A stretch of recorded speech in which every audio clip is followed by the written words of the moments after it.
المحرمات والمنہیات وما علیہا من الوعید، سورۃ اسراء، تفسیر ابن کثیر۔ الحمدللہ رب العالمین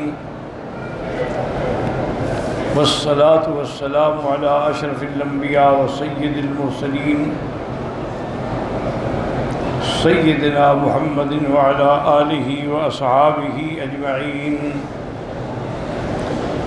اللہم صلی علی سیدنا محمد وعلی آل سیدنا محمد کما صلیت علی ابراہیم وعلی آل ابراہیم فی العالمین انک حمید مجید۔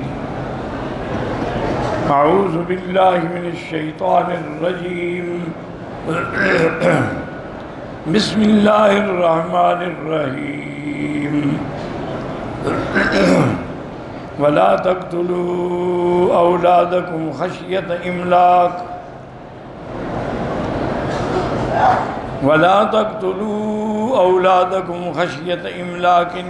نحن نرزقهم وإياكم ان قتلهم كان خطأ كبيرا۔ قال المؤلف والمفسر رحمه الله تعالى ادام النفع بعلومه وعلومكم في الدارين آمين إلى أن قال هذه الآية الكريمة دالة على أن الله تعالى أرحم بعباده من الوالد بولده۔ مفسر فرماتی ہیں کہ اس آیت کریمہ میں یہ اس بات پہ دلالت کرتی ہے کہ اللہ اپنے بندوں میں بہت مہربان ہے۔ والد اپنی اولاد پہ اتنا مہربان نہیں ہوتا جتنا اللہ مہربان ہے۔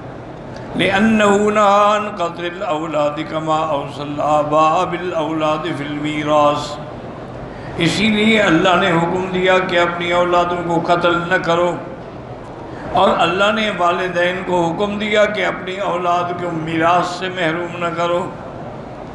وَكَانَ أَهْلُ الْجَاهِلِيَّةِ لَا يُوَرِّثُونَ الْبَنَاتِ بَلْ كَانَ أَحَدُهُمْ رَمَى قَتْلَ ابْنَتَهُ لِأَلَّا تَكْثُرَ عَيْلَتَهُ، زمانے جاہلیت میں وہ اپنے لڑکیوں کو میراث کا حصہ نہیں دیتے تھے بلکہ ان کو قتل کر دیتے تھے۔ آج بھی وہی زمانے جاہلیت کا حال ہے کہ لوگ بڑے بڑے لوگ ہیں، تہجد گزار، شب بیدار، لیکن لڑکیوں کا حصہ کھا گئے، اور یہ ہم نے شادی کر دی، شادی پہ خرچ کر دیا لاکھوں۔ کس پاگل نے کہا تھا کہ خرچ کرو؟ حصہ جو ہے یہ تو اللہ نے اس کو دیا ہے تمہارے میراث میں، تمہارا کوئی احسان ہے؟ یہ تو اللہ نے حکم دے دیا ہے، یوصیکم اللہ فی اولادکم للذکر مثل حظ الانثیین۔ اور اس آیت میں دیکھو کہ مرد کے لیے اتنا ہے جتنا دو لڑکیوں کے لیے، یعنی باقاعدہ یہاں بھی اللہ تبارک و تعالی نے یہ نہیں فرمایا کہ مرد کے دو حصے، نہیں، مثل حظ الانثیین، تاکہ لڑکیوں کا احساس رہے۔ اس لیے اللہ نے حکم دیا کہ وَلَا تَقْتُلُوا أَوْلَادَكُمْ خَشْيَةَ إِمْلَاقٍ، اے خوف أَن تَفْتَقِرُوا فِي ثَانِيِ الْحَالِ، تم ڈرتے ہو کہ لڑکیاں ہوں گی تو ہم بھوکے ہو جائیں گے، یہ تو کما کے نہیں دیں گی، تو ان باتوں کی وجہ سے قتل کرتے ہو، یہ ظلم ہے۔ وَلِهَذَا قَدَّمَ الْإِهْتِمَامَ بِرِزْقِهِمْ، اس لیے اللہ نے ان کے رزق کا ذکر پہلے کیا کہ نَحْنُ نَرْزُقُكُمْ وَإِيَّاهُمْ، ہم تمہیں بھی رزق دیں گے، ان کو بھی دیں گے۔ وَقَوْلُهُ إِنَّ قَتْلَهُمْ كَانَ خِطْئًا كَبِيرًا، اے ذنبًا عظیمًا، ان کا قتل کرنا جو ہے یہ بہت بڑا گناہ ہے۔ ایک عام آدمی کا قتل بھی بڑا گناہ ہے، یعنی کسی کو آدمی عمدن قتل کرے تو اس پہ اللہ تعالیٰ نے بڑی سخت وعید ہے کہ مَن يَقْتُلْ مُؤْمِنًا مُتَعَمِّدًا فَجَزَاؤُهُ جَهَنَّمَ خَالِدًا فِيهَا، اس کی سزا ہے کہ ہمیشہ جہنم میں رہے گا۔ وَغَضِبَ اللَّهُ عَلَيْهِ وَلَعَنَهُ، اللہ کا اس پہ غضب ہے، اللہ کی اس پہ لعنت ہے، اللہ نے اس کے لیے جہنم میں عذاب۔ تو یہ تو جب اپنی اولاد کو قتل کرے تو اس کا کتنا بڑا گناہ ہوگا۔ وَقَرَأَ بَعْضُهُمْ كَانَ خَطَأً كَبِيرًا، معنی ایک ہی ہے، وفی الصحیحین عن عبد اللہ بن مسعود رضی اللہ تعالی عنہ، صحیحین میں یعنی بخاری اور مسلم میں یہ روایت موجود ہے، قلت یا رسول اللہ صلی اللہ علیہ وسلم ای الذنب اعظم، بھئی جب حضور کا نام آئے پتہ نہیں آپ لوگوں نے کوئی قسم کھائی ہوئی ہے کہ درود نہیں پڑھیں گے، میں دیکھ رہا ہوتا ہوں نا کسی کی زبان بھی نہیں ہلتی، اندازہ ہو جاتا ہے نا کہ کچھ نہیں پڑھا، انا للہ و انا الیہ راجعون۔ اور جس مجلس میں درود نہ پڑھا جائے تو پھر تو اللہ کی ناراضگی کی علامت ہے۔ جب بھی نام آئے، جہاں بھی آئے، کھڑے ہیں بیٹھے ہیں، پہلے تو پورا درود شریف پڑھیں، نہیں پڑھ سکتے تو صلی اللہ علیہ وسلم۔ عن عبد اللہ بن مسعود رضی اللہ تعالی عنہ قلت یا رسول اللہ صلی اللہ علیہ وسلم ای الذنب اعظم، سب سے بڑا گناہ کیا ہے؟ قال ان تجعل اللہ ندا وهو خلقک، کہ اللہ نے تم کو پیدا کیا پھر بھی تم اس کا شریک بناتے ہو، وہ تمہارا خالق ہے۔ قلت ثم ایو، میں نے کہا حضور اس شرک کے بعد پھر بڑا گناہ کیا ہے؟ فرمایا ان تقتل ولدک خشیۃ ان یطعم معک، اپنی اولاد کو قتل کرنا کہ ہمارے ساتھ کھانا کھائیں گے، کہاں سے کمائیں گے۔ قلت ثم ایو، میں نے پوچھا حضور اس دو گناہوں کے بعد پھر سب سے بڑا گناہ کون سا ہے؟ فرمایا ان تزانی بحلیلۃ جارک، کسی ہمسائے کی عورت سے زنا کرنا، تو ہمسائے کی تو حفاظت ہم پر فرض ہے، نہ کہ اس کی عزت لوٹنا ہم پر فرض ہے۔ تو اس لیے یہ بھی یعنی شرک قتل کے بعد اللہ نے نبی نے جرم کیا ہے کہ زنا بڑا جرم ہے، لیکن خاص طور پہ ہمسائے کی عورت سے زنا کرنا جو تو اور زیادہ شرک ہے۔ اس لیے فرمایا وَلَا تَقْرَبُوا الزِّنَا إِنَّهُ كَانَ فَاحِشَةً وَسَاءَ سَبِيلًا۔ يقول تعالیٰ ناہیًا عبادہ عن الزنا، اللہ منع کرتے ہیں اپنے بندوں کو کہ خبردار زنا کے نہ قریب ہی نہ جاؤ، وعن مقاربتہ وخالطۃ اسبابہ ودوائہ، جو اسباب ہیں زنا کے ان سے بھی بچو۔ ولا تقربوا الزنا انہ کان فاحشۃ ذنبا عظیما وساء سبیلا، بے سا طریقہ برا راستہ ہے۔ وقد قال الامام احمد حدثنا یزید بن ہارون قال حدثنا جریر قال حدثنا سلیم بن عامر عن ابی امامۃ ان فتى شابا اتى النبی صلی اللہ علیہ وسلم، ایک نوجوان حضور کی خدمت میں آیا، فقال یا رسول اللہ صلی اللہ علیہ وسلم اذن لی بالزنا، کہنے لگا حضور میں نوجوان ہوں، مجھ سے صبر نہیں ہوتا، مجھے زنا کی اجازت دے دیں۔ فَأَقْبَلَ الْقَوْمُ عَلَيْهِ وَضَجَرُوهُ، اس کی قوم نے کہا کیا کہہ رہے ہو، اللہ کے نبی سے زنا کی اجازت مانگ رہے ہو۔ وَقَالُوا مَهْ فَقَالَ اُدْنُوا فَدَنَا مِنْهُ قَرِيبًا، حضور میں کچھ نہ کہوں، آپ نے فرمایا میرے قریب آ جاؤ۔ جب وہ آگے قریب بیٹھا تو اب حضور پاک نے فرمایا اجلس، بیٹھ جاؤ۔ فقال اتحبه لأمك، اور فرمایا تم یہ محبوب رکھتے ہو کہ تمہاری ماں کے ساتھ کوئی زنا کرے؟ قال لا یا رسول اللہ، بالکل نہیں۔ جعلنی اللہ فداک، اللہ مجھے آپ پہ قربان کر دے، یہ کیسے ہو سکتا ہے کہ میں ماں سے زنا برداشت کروں؟ قال والناس يحبونه لأمهاتهم، اسی طرح لوگ بھی یہ پسند نہیں کرتے۔ قال وتحبه لابنتك، کیا تم محبوب رکھتے ہو کہ تمہاری بیٹی کے ساتھ کوئی زنا کرے؟ قال لا واللہ یا رسول اللہ، جعلنی اللہ فداک۔ قال والناس يحبونه لأخواتهم، قال فتحبه لأمتك، کیا تم یہ قبول کرتے ہو کہ تمہاری خالہ کے ساتھ کوئی زنا کرے، چچی کے ساتھ؟ قال لا واللہ جعلنی اللہ فداک۔ قال والناس يحبونه لأماتهم، قال فتحبه لخالتك، کیا تم اپنی خالہ کے ساتھ یہ محبوب اچھا سمجھتے ہو کوئی زنا کرے؟ وقال لا واللہ جعلنی اللہ فداک۔ قال والناس يحبونه لخالتهم، قال فوضع يده علیہ، حضور نے پھر اس پر اپنا ہاتھ رکھا اور دعا کی، اللہم اغفر ذنبہ وطہر قلبہ واحسن فرجہ، یا اللہ اس کے گناہ معاف فرما دے، اس کے دل کو صاف کر دے اور اس کی شرمگاہوں کی حفاظت فرما۔ قال فلم يكن بعد ذلك الفتى يلتفت الى شيء، حضور کی اس دعا کے بعد پھر اس نوجوان نے کبھی کسی لڑکی کو دیکھا ہی نہیں۔ وقال ابن ابی الدنیا حدثنا عمار بن ناصر قال حدثنا بقیۃ عن ابی بکر ابی مریم عن الہیثم بن مالک الطائی عن النبی صلی اللہ علیہ وسلم قال ما من ذنب بعد الشرك اعظم عند اللہ من نطفۃ وضع رجل فی رحم لا يحل له۔ آپ نے فرمایا کہ شرک کے بعد سب سے بڑا گناہ یہ ہے کہ کوئی آدمی اپنا نطفہ کسی ایسی عورت کے اندر رکھے جو اس کی کچھ نہیں لگے، غیر محرم ہے، اس کا تعلق بھی نہیں لیکن زنا کر رہا ہے۔ اسی طرح ایک واقعہ لکھتے ہیں کہ ایک اللہ والے تھے، بزرگ تھے بڑے، تو ایک ذمہ داروں کا بیٹا جو ہے، یہ اصل میں یہ سارا فساد ہوتا ہے دولت سے، زیادہ دولت والے بگڑتے ہیں۔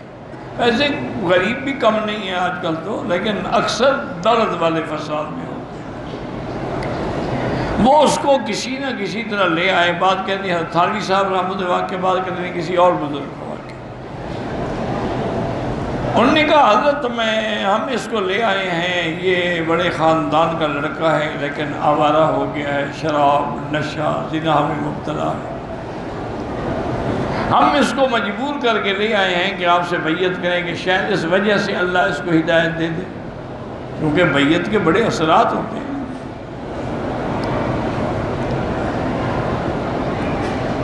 آپ نے اس سے پوچھا ہاں بھائی تم بیعت کرنا چاہتے ہو؟ اس نے کہا حضرت میں تو نہیں چاہتا، یہ مجھے بزرگوں نے مجبور کیا ہے آپ کے پاس۔ ہاں ایک شرط پہ میں بیعت کروں گا، آپ مجھے بیعت کر لیں لیکن میں زنا نہیں چھوڑوں گا، شراب اور زنا میری مجبوری ہے، اس کے بغیر میں رہ نہیں سکتا۔ آپ نے کہا اچھا بھائی چلو ایک بات ہم آپ کی مان لیتے ہیں، ایک ہماری تم مان لو۔ اللہ والے تو پھر طریقے سے علاج کرتے ہیں نا۔ ہمارے قسم کا کوئی چھوٹا موٹے مولوی ہوتا تو فوراً کفر کا فتویٰ لگا دیتا کہ اچھا پیر ہے زنا کی اجازت دے رہا ہے، لیکن اللہ والوں کی نظریں بہت دور ہوتی ہیں۔ انہوں نے کہا دیکھو بات سنو، ایک بات ہم تمہاری مان لیتے ہیں کہ تمہیں شراب اور زنا کی اجازت دے دیتے، ایک ہماری مان لو۔ اس نے کہا حضرت ایک نہیں، آپ کی تو پھر میں 10 باتیں بھی ماننے کے لیے تیار ہوں۔ اور نہیں 10 کی ضرورت ہے، صرف ایک۔ منابع کی جماعت کے ساتھ نماز نہیں چھوڑنی، ہر نماز جماعت کے ساتھ مسجد میں پڑھنی ہے۔ انہوں نے کہا یہ ٹھیک ہے میں پڑھوں گا۔ اور اس کو پتہ تو نہیں تھا نا کہ حضرت کی نظر کہاں ہے کہ ان الصلاۃ تنہی عن الفحشاء والمنکر، یہ تو نماز کی صفت ہے کہ وہ زنا سے اور منکرات سے روک دیتی ہے۔ وہ چلا گیا۔ اب یہ ہوا کہ اس کی ہمیشہ جو مجلس لگتی تھی نا جی، وہ عصر کے بعد سے انتظام ہو جاتا تھا، اس کے ساتھی آ جاتے، نعوذ باللہ طوائفیں آ جاتی، گانے والی تیاری ہوتی، پھر ان کے لیے گوشت پکتے، شراب کے دور چلتے۔ تو دیکھا کہ آج ہمارا سردار جو ہے گھر سے نکلا نہیں ہے اس ٹائم پر، پریشان ہو گئے کہ خدا کرے خیر۔ بہرحال تھوڑی دیر میں آیا، تم نے کہا حضرت سارے انتظام ہو گیا ہے، بالکل مجلس تیار ہے۔ انہوں نے کہا ابھی بات یہ ہے کہ میں نے کسی سے وعدہ کیا ہے نماز کا، ابھی عصر کا وقت ہو رہا ہے، عصر کے بعد مغرب آ جائے گی، مغرب بعد عشاء آ جائے گی، اور میں نے نماز تو پڑھنی ہے، اور اگر میں نے شراب پی لیا اور نشہ ہو گیا پھر میں مغرب کیسے پڑھوں گا؟ اس لیے اب یہ مجلس تو ہوگی لیکن ہوگی عشاء کے بعد، اور آئندہ یہی ہوگا کہ عشاء کے بعد ہم کھائیں گے پئیں گے شراب وغیرہ سب کچھ، لیکن فجر کی نماز سے پہلے پہلے غسل کر کے تیار ہو کے پھر نماز پڑھیں گے، اس کے بعد پھر آرام کریں گے۔ انہوں نے کہا جی ٹھیک ہے۔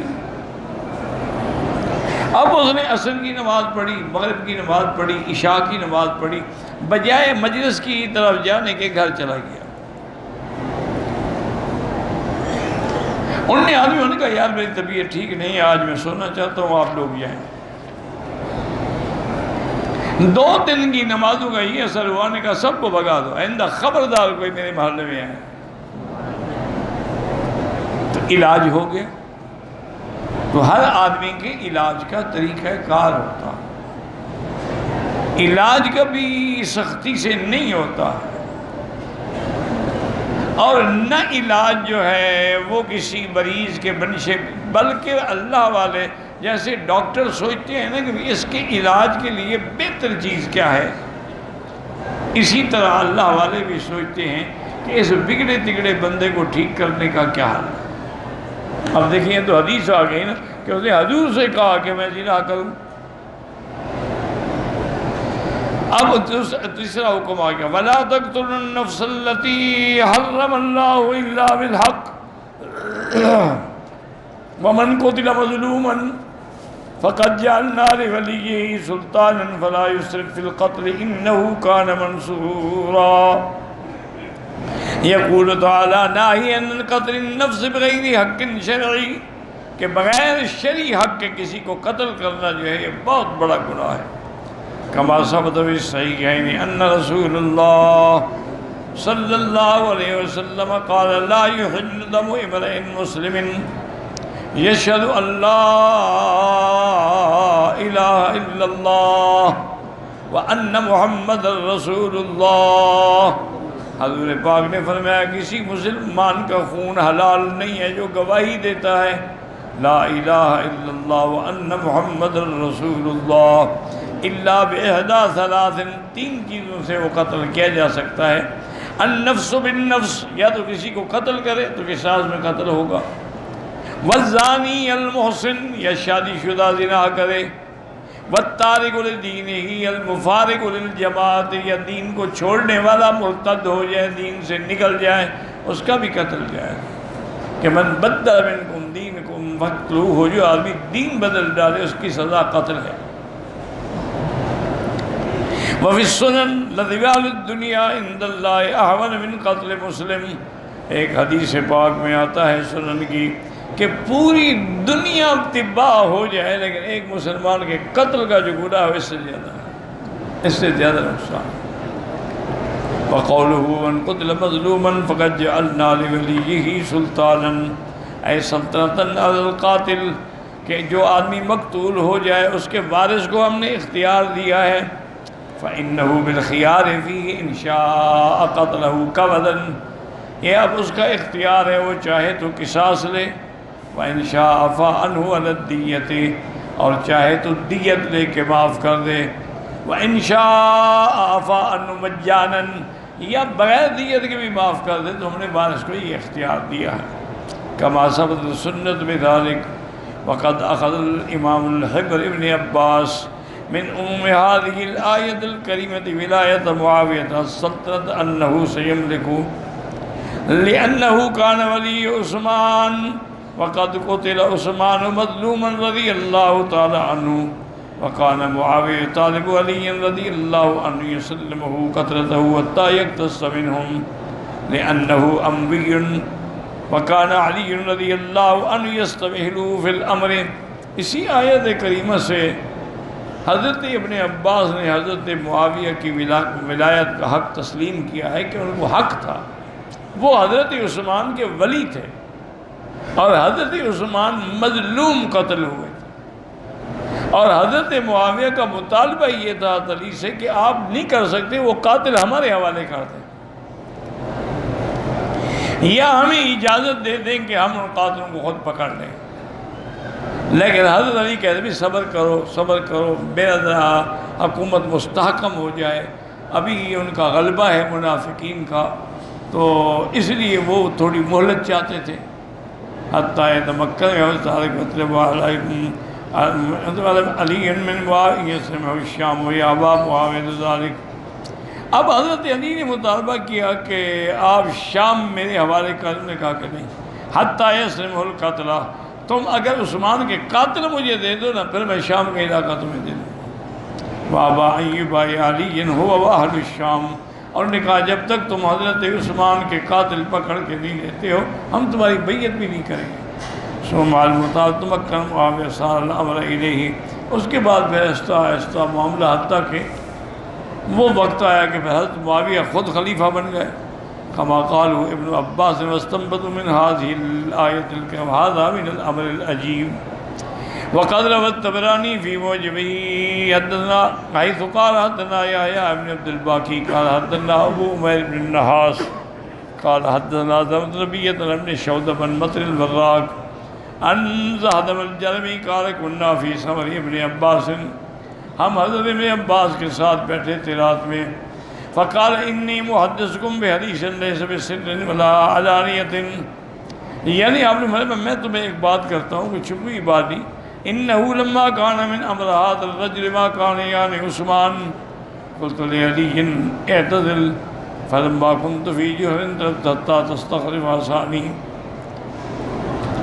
وأيم الله يتمرون عليكم معاویہ، کہتے ہیں کہ میں نے حضرت علی سے کہا کہ پھر تم ہٹ جاؤ اس بات سے، اگر حضرت عثمان کے قاتلوں کو تم نہیں پکڑ سکتے ہو ان کو ہٹ جاؤ، تو نتیجہ پھر یہ نکلے گا کہ پھر معاویہ کو لازم لوگ امیر بنائیں گے اور بدلہ لے گا، وذالک ان اللہ یقول من قتل مظلوما فقد جعلنا لولیہ سلطانا فلا یسرف فی القتل ولیحملنکم قریش علی سند فارس والروم ولیقیمن علیکم النصارى والیہود والمجوس فمن اخذ منکم یومئذ بما یعرف نجا ومن ترک وانتم تارکون کنتم قرن من القرون حلق فی من حلق، جس نے بھی صحیح عمل کر دیا نجات پا گیا، ورنہ تم بھی اگر اسی طرح دین کو چھوڑ بیٹھو گے تو جیسے پہلے ہلاک ہوئے تم بھی ہلاک ہو جاؤ گے۔ فلا یسرف فی القتل قالوا معنا فلا یسرف الولی فی قتل القاتل، اب ولی جو ہے وہ بھی ظلم نہ کرے کہ ایک کے بدلے میں یہ ہم تو 2 ماریں گے، یہ ایک کے بدلے میں یہ ہم ان کے 10 ماریں گے، یہ بھی ناجائز ہے، اور یا اس کو ٹکڑے ٹکڑے کرے بھائی مسئلہ بھی، او یکتص من غیر القاتل، یا قاتل کے علاوہ اس کی پوری قوم میں سے کسی کو قتل کر دے، انہو کان منصورا ان الولی منصور علی القاتل شرعا وغالبا وقدرا، ہاں ولی کو حق ہے لیکن وہ جو شریعت کے مطابق ہے اور جو صحیح انداز کے مطابق ہے، اس کے علاوہ زیادتی کرنے کا کوئی حق نہیں ہے، واللہ اعلم۔